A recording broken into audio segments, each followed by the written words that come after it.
Where is our pastor? Taking a piss. What was that?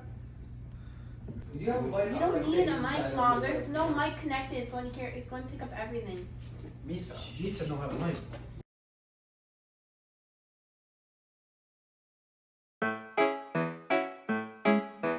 Do ba do ba do ba do ba do ba do ba do ba do ba do boo do a boo ba do boo ba do a do ba do. So I'm gonna have to use this like podium a decent amount just because I injured my shoulder, so it kind of hurts a lot. I already failed. Anyway, welcome back to church, everybody. Welcome back, or if this is your first time, welcome to. I hope we could help you today. Yeah, welcome back. But yeah, if this is your first time, I hope that we can be, your new church to go to.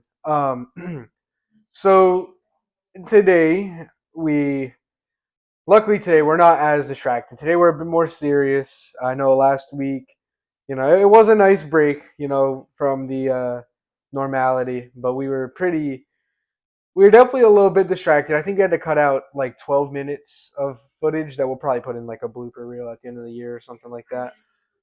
um, we had to cut out like 12 minutes of footage just because of how much we were getting off on tangents. But today we're more focused, a bit more serious. Um, Today I wanted to do something different. I know last week I said we were going to start a new series with the fruits of the spirit, and we're still going to do that series. However, we're just going to take a little bit of a detour today because I just felt like this is something that I had to not only study to learn how to combat it myself, but to help others who might be struggling with the same thing. Because something is very serious. It took me a while to come to terms and to admit this, to come before you and tell you this. But I haven't really been entirely honest with everybody. Um, I've been suffering, truth be told, with some pretty bad depression. I've been nervous to talk about depression because it's something I struggle with. I struggle with it, and I felt like, how could I talk about something that I struggle with?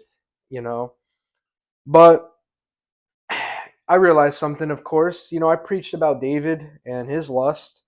Have I not, and do I not struggle with the same thing? I preached about Jonah and how he ran away from God and the purpose he had for him. Have I not done the same thing? I preached about patience and how we have to trust in God's timing, but have I not struggled with being patient and trusting in God's timing? I will eventually preach about the fruits of the Spirit, but have I not struggled to convey each and every one of those? The point I'm trying to make is I'm not perfect, right? Just because like I'm a pastor or something, it doesn't mean I don't mess up or fall. It doesn't put me above anybody else. We're all equal. In fact, ever since we started this church, it kind of feels like I've fallen more and more and take more hits and everything. It feels like it's been a lot of attacks. Because of course, what I've realized now is it's because the devil, he's losing his grip that he once had on me, and he's scared and he's getting desperate. So I realized I had to start being real with not only myself. I had to start being real with myself and with my emotions. Right, I tend to bottle up my emotions and just kind of bury it until later. Basically, I try to just put on a smile and joke around and go through my day. But truth be told, there's really not a moment where I'm not just in pain, like mentally. Uh, my mind, it gets filled with thoughts and scenarios that I probably shouldn't be thinking about. I think to myself, how different would life for others really be if I just stopped existing? I think of how replaceable I am and how pointless my life is. These are thoughts that fill my mind up, by the way. I think of how I failed and how much of a disappointment I am. Most days I feel so defeated and at the end of my rope, and I just look at myself and I hate me. I wonder, why me, God? Why is every day so painful to just exist? Why am I in so much anguish? Why can't I just die? These are thoughts I've struggled with, and they've gotten increasingly louder lately. I've realized that these I've realized that these thoughts, they aren't my own. I've realized, after going through and after studying this topic, that really it is the devil. Like, really it is spiritual for me. And I've been blind not to realize it, really. The devil, he will do anything he can to steer you off your path. He doesn't want to simply pull you over to the side of the road. He wants to crash your metaphorical car into a ditch. He wants you to be so far off that path you can't even see it anymore. He sees this ministry and its growth, and he's scared. The devil is scared because of the grip he's losing on not just me, not just the people in this room or in this house, but on so many others online, and even at our job place, everywhere.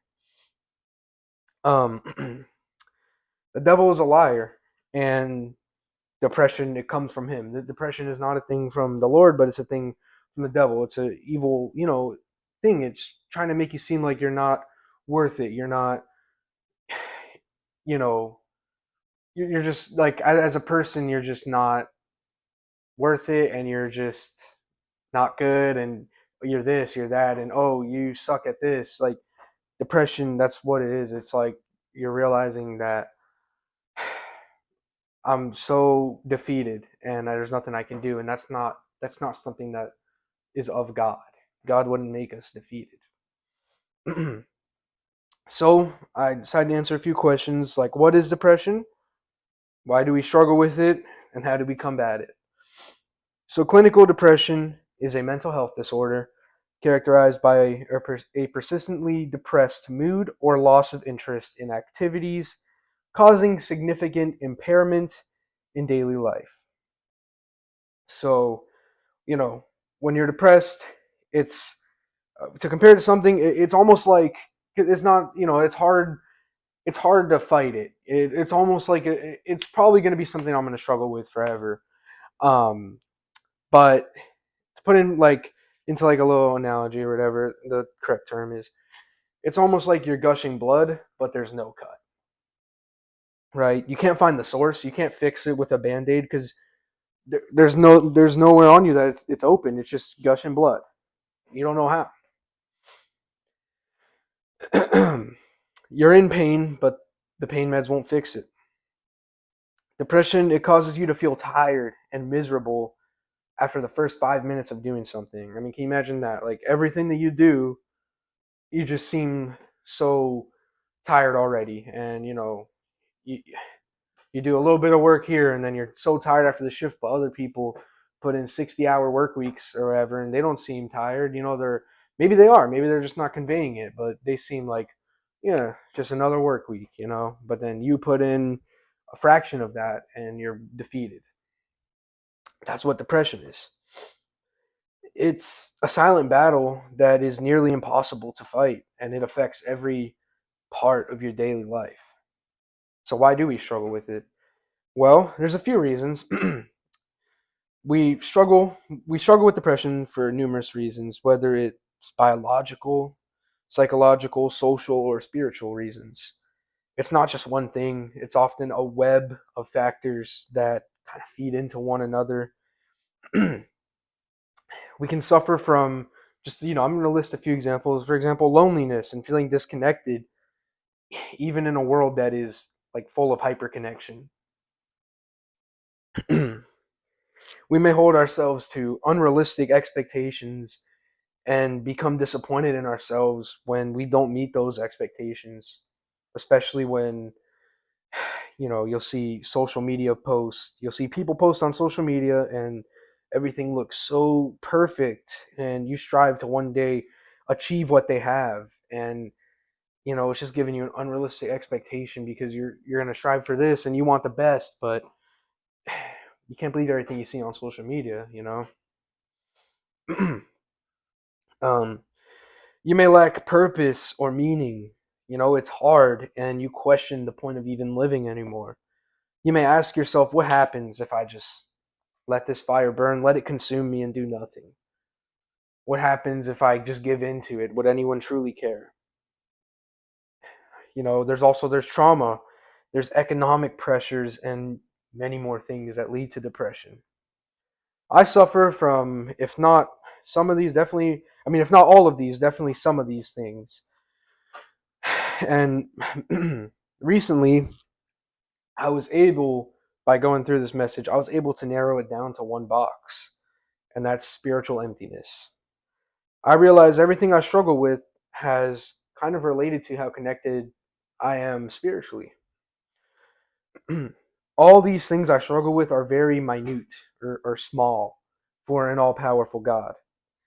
I've been trying to find my worth and my meaning in all the wrong places, and it's like I've been trying to fill a bucket with water, and there's just a hole in the bucket. It's gonna fill with water for a few seconds, and then it'll all drain out. It'll never stay full. But what I didn't realize is God's right there, not with flex tape to patch it, but with a new bucket. All these little worries and doubts that run through my mind are all from the devil. The devil is a liar, like I said, and he will do everything he can to take you off that path. This is why, of course, this is why I realized in my life, as I've gotten closer with God and as he's reached more people through this church, things have become harder to deal with. Again, the devil, he sees how successful the church has been, even if it's touching just one more person, even if it's just helping one more person, and he hates it. He sees how much I've tried to improve myself spiritually, and he hates it. He is getting desperate and trying everything he can to shut this whole thing down. He's the one who fills my head with these lies, and I fell for this trap. I did. I'd be lying if I said there weren't times, especially these past couple weeks, where it feels like the devil has won and where it feels like he's delayed my purpose. He wants to see me fall and fail and give up. And what I've realized is I'm done. I'm done letting it happen. I'm not going to just stand by and let him do this to me, let him break me down. I'm done. I'm going to fight it. I'm going to try everything I can and do everything I can to better myself from this place that I'm at. I've realized after spending my mornings with God, and of course, let me backtrack a little bit for you because I'm not perfect by any means, and I'm still not good with waking up and giving just an hour to the Lord. I'm not saying, oh, I wake up every day, and no, like literally, I'm not good at it. In the past week, I've done it 2 times. That's 7 days. I've done it 2 times. That's 2/7. That's not a good fraction, really. So, I'm not trying to say I'm like I said, I'm not perfect. I'm still not good with waking up and giving an hour to the Lord. I'm still, I know I still don't do enough, and I know I need to spend more time with God. I'm just trying to do better. I'm just taking some baby steps right now. So, I've realized though, most of the mornings that I'd spend my time with God, I felt better. Not all the mornings. It wasn't like some magical thing, but most mornings I felt just better. I felt more relaxed, more at peace. Even like everything like seemed to just flow better throughout the day, whether it was like at work, or at the gym, whatever it was. Like I just felt better. I felt happier. I think giving time to God and studying a topic like depression and anxiety has helped me find the source. It helped me recognize what I had to do. And for me, it was as simple as talking with God more. Again, not saying it's the same for everybody else. Everybody has different struggles, and I'm not saying it's the same for everybody else, but for me at least, what helped was just connecting with God more spiritually. Becoming more in touch with God has helped me be more in touch with my emotions and has helped me talk to others and address the depression in the moment rather than bottle it up for later. I know probably not everybody knows because it was a message that we did a while back, but a couple years ago, I almost killed myself because of depression and because I succumbed to it and gave into it. And so it's a thing that depression is a serious thing that I do struggle with. And at the time, I wasn't talking to anybody about it, and I never told anybody about it, and that's why, going through this and it helping me be more in touch with my emotions and also talk to other people like my mother who saw that I was having a bad day and she was like, what's going on? And instead, usually where I would just go into my room and be like, nothing, you know I ended up just talking to her, so that was helpful, and that, again, just going through with God helped me realize that, like, people are offering support, I gotta lean on that support, and understand that sometimes, you know to be sad and to just talk about it, to even if it's just like to cry, like, it's not a weakness, if anything, it's you being strong, you realizing that, I, I'm sad here, and I can't deal with it here, let me talk to someone else and maybe they can help me. Like I said, I'm not saying that every day is better, because it certainly isn't. Depression will always be something that I will have to fight in my life, I get that, but now I'm better equipped to do it. I know that I'll fall, but I know that I can get back up again, which is just really reassuring because, again, like I said, like 2 years ago when I almost killed myself, at that point when I had fell, I just felt like I couldn't get back up again, you know. So to combat depression, I had to be honest with God. I poured out my heart. I, talked to him. I was being very blunt and very honest, and I was saying, like, I'm sad, like, I don't know, like, my situation sucks, this, that, I want to do this, I want to do that, I want to do so many things, Lord, like, what am I supposed to do? And, trying just so hard to figure out everything and just being so overwhelmed because of it. So, like I said, I went to God and I was honest with him.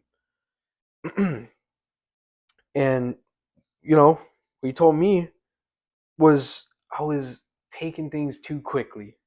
I had to rest. I had to, nourish myself. I had to, help, like, get more knowledgeable on certain topics and stuff. It's easy to get overwhelmed, right? And to shoot for the finish. But sometimes, like in golf, you have to think about just shooting 6 inches in front of you rather than looking at the hole and shooting for the hole. Because sometimes, you're gonna get it off if you're going for the hole. But if you just shoot like 6 inches in front of you, boom, who knows? You might already be lined up with the hole without even knowing. You know what I'm saying? Like, sometimes you got to take a step back, realize that, maybe you're thinking too far ahead. Maybe you're overwhelming yourself. Take a rest and take a step back. We also, what he told me is, I got to fight these lies with truth. The Lord told me, these thoughts that fill your head, they're lies. I'm not disappointed in you. I'm not mad at you. I don't think that you have no purpose. I don't think you're worthless. These were things that God was saying to me. He's saying, you're not worthless. I'm not disappointed in you. Fight these lies with truth. The devil, he will fill your mind up with lies. Fight those and realize that all they are lies. They are not your truths. Another step, of course, is have support from other people. Do not bottle these emotions up, because a bottle has a certain capacity. Eventually, it'll overflow. Talk to others. Don't let it bottle up. Too often I would just let it all bottle up. Too often I would let it get to that point where it was just my breaking point, and in a big moment of anger or sadness or grief, I would just let it all out. That's not good. That's it's not good to have something like the fruits of the spirit. You also have to have control over your emotions. And if you're bottling it all up, eventually you're just a ticking time bomb. Eventually you're going to let that emotion out, that aggression out, whatever it is. Another thing the Lord told me is to hold on to hope. Have the strength, have the courage to say, you know what, I have had a crappy day, but tomorrow is different. Tomorrow I'm going to be better than I was today. Tomorrow I'm going to have a better day because I'm not going to let these pressures take over.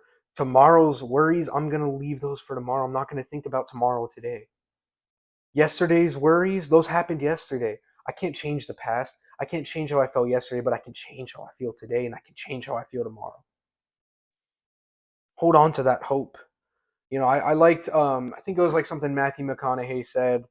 Again, and I always am into like just self-improvement and trying to like better, yourself health wise and mentally, of course, but physically, mentally, spiritually, of course. And it was something that he said. He was like, "Who's my hero?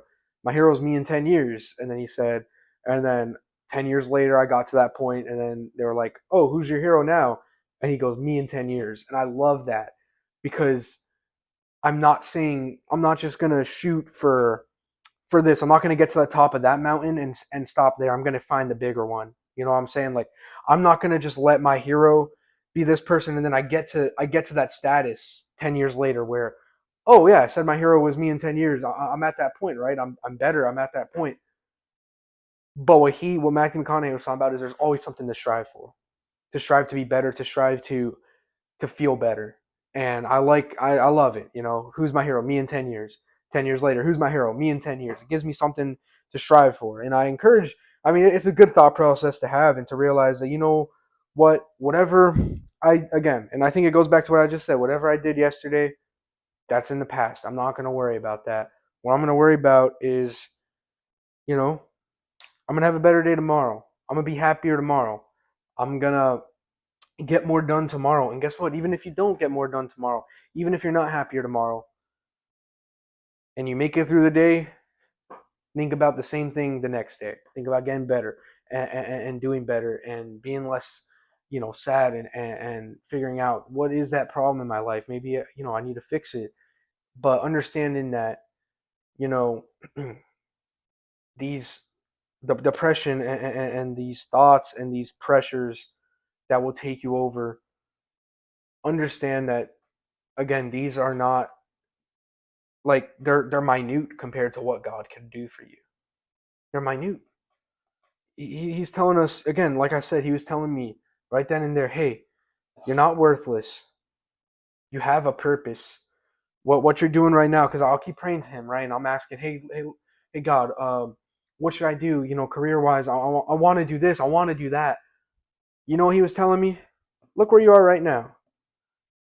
What you're doing right here, right now, in this moment, at this podium. Look what you're doing. You're doing what I called you to do on your life. You're preaching. That's where I want you. And that's something that I had to figure out and realize with myself that, you know what? You're right. As much as I wanted to go into the military, and because, of course, at the forefront of it, I was like, benefits, money, this, that. But God said, hold on. Remember those couple years ago when I saved you from killing yourself because you had a better purpose? This is that purpose. You've already found what you're going to do, Chris. How do you expand on it? And that's what he was reminding me of. And I have so much peace in that. Just knowing that, you know what, Lord, like, you're right. I've been worrying and I've been thinking too much about what am I going to do. I'm not just letting you take the reins like I should. So to end it off, you are not alone. You are not broken beyond repair. Like the Firestone guy said that my tire was, but I got it fixed. Many of God's people have walked through depression and they've come out stronger. The darkness, it feels overwhelming, but it does not define you. Jesus loves you and your story is still being written. Hold on and lean on to him. Recognize that he is literally right there. I mean, he's so easy to talk to and so easy to reach out to. Recognize that. Again, like I said, for me, all it took was, just trying to spend more time with God. And like I said, every day it isn't perfect. Every day isn't better.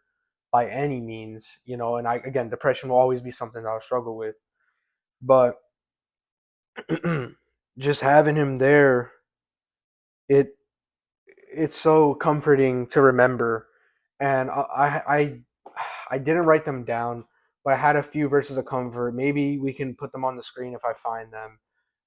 But I know, like, mainly all the Psalms, by the way, they're pretty much songs like crying out to God, where he's like depressed, and then he finds that kind of like he gets to the second half and is like, oh, he starts worshiping God in like the second half of whatever song. But many of the Psalms are like that. Maybe I'll try and find a few to put on here.